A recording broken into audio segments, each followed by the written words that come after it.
გადავხვდეთ 2011 წელს, როდესაც დუკატიმ სრული გადატრიალება მოახდინა მოტოსამყაროში და მილანის მოტოშოუზე წარადგინა IS მოდელი, რომელიც არა მარტო 2011-ში დღესაც კი ყველას აღფრთოვანებას იწვევს და ყველას ყურადღებას იპყრობს. მოდელი, რომელიც ლამაზის კონკურსზე ალბათ ნომერ 1 ადგილს არ დაუთმობს არავის კიდევ უამრავი წლის განმავლობაში. დუკატმა სახელწოდება შეარჩია იტალიის ერთ-ერთი ინდუსტრიული ქალაქის ბოლონიის პატარა რაიონის საპატივცემლოდ, რომელსაც ქვია ბორჯო პანიგალე.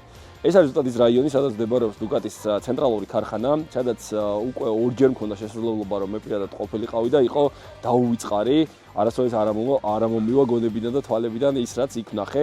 ჩემ თვალწინ ააწყვეს ამის შემდეგი მოდელი პანიგალე, ოღონდ ახალი ბოლო ვერსია, რომელიც იყო, დავესწარი მის აწყობას ნულიდან, აბსოლუტურად არაფერი არიდო და შემდეგ აიწყო მთლიანი მოტოციკლი ჩემ თვალწინ. გისურვებთ, რომ ყველას გქონდეთ შესაძლებლობა, რომ ერთხელ მაინც გამოცადოთ ეს ყველაფერი, ვინც კი იტალიაში მოხვდებით, ბოლონიაში აუცილებლად მიდით, იმისთვის, რომ თქვენც დაესწროთ რომელიმე დუკატის აწყობას.